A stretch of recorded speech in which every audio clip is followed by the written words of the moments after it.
बयनिसिमबो गोजोन हामलायनाय जासिहरबाय खुलुमबाय बे समाव आङो नोंथांमोननि गेजेराव दासिमनि मोननैसो खौरां लाना फैदों नोंथांमोना भिडिअखौ फारियै जोबजासिम नायलांदो। आसामनि गुबुन मोनसे गावखुंथाय काउन्सिलखौ दखल खालामबावबाय बिजेपि दोलोआ।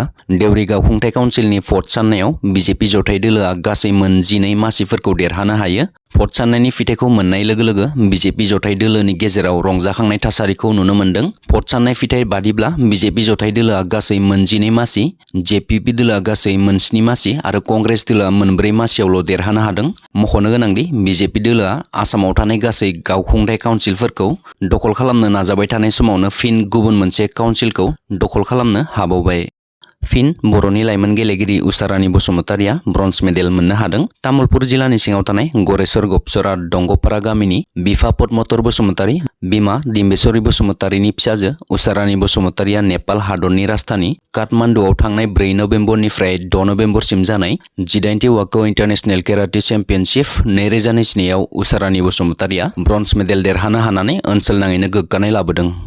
बिपिएफ हानजानि फिन गिदिर खहा बिपिएफखौ नागारनानै इउपिपिएल दोलोआव गोबां जइन जादों। इउपिपिएल दोलोनि सरकारा हाबा मावबाय थानायखौ मोजां मोननानै फिन बिपिएफ दोलोनि माखासे गोख्रों दैदेनगिरिफोरा इउपिपिएल दोलोआव हाबफैदों। क'क्राझार सहरनि सा फारसे थानाय बिसमुरि भिसिडिसिनि मावख'आव मोनसे जयनिं हाबाफारि जायो। बे हाबाफारियावनो देबोरगाव बियाब बिसमुरि भिसिडिसिनिफ्राय खनसेनो गं 14 नखर आरो सा 32 बिपिएफ दोलोनि गोख्रों मावथिफोरा इउपिपिएल दोलोआव हाबफैयो। देबोरगाव ब्लक इउपिपिएलनि आफादगिरि बिजित बसुमतारी, इउपिपिएलनि इनचार्ज मतिहुर रेहमान आरो बिसमुरि भिसिडिसिनि मासिगिरि सानसुला बसुमतारी बिथांमोना नुजाथिनायाव बे जयनिं हाबाफारिया जानानै थाङो।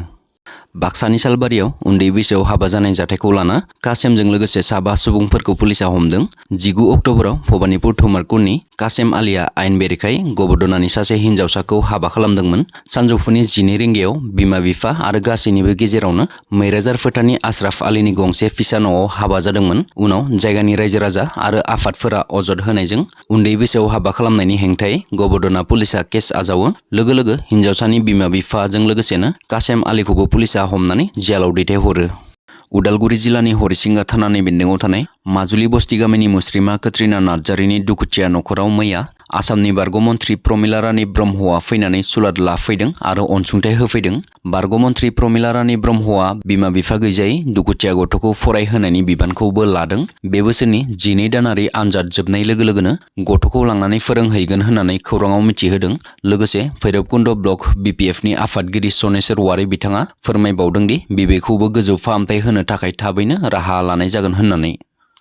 हिमाद्रि थियेटारनि बिगोमाया रादाय खानाय बायदि खोथा लाखिनो हायैनि खुद्रिखांदों जलागाव राज फुजा खुंफुं आफादा। बोहैथि बोसोर 2022 मायथाइनि मे दाननि 3 खालार खालि बाक्सा जिल्लानि गलागाव राजमेला खुंफुं आफादा हिमाद्रि थियेटारनि मेनेजार दीपक दासजों नोगोद 50,000 रां एडभान्स होनायनि गेजेरजों 1,80,000 रांनि रादाय खानाय जादोंमोन। रादाय बिलाइ बायदि हिमाद्रि थियेटारा गलागाव राजमेलायाव 9, 10 आरो 11 नभेम्बर सानथामनि हाबाफारिजों दिन्थिफुंफैनो गोनांमोन। नाथाय रादाय बिलाइ बायदि खोथा लाखिनो हायाखिसै। हिमाद्रि थियेटारनि मेनेजार दीपक दासजों लोगोसे थियेटारनि दैदेनगिरिफोरा रादाय बायदि खोथा लाखिनो हायैनि थाखाय खुद्रिनानै खौरांनि गेजेरजों बुंथिदों दि गाबोन समनियानि गेजेरावनो गलागाव राजमेला खुंफुं आफादा हिमाद्रि थियेटारनि मेनेजार दीपक दासजों लोगोसे हिमाद्रि थियेटारनि दैदेनगिरिफोरनि सायाव आयेननि राहा लानो गोख्रों रावजों बुंथिदों।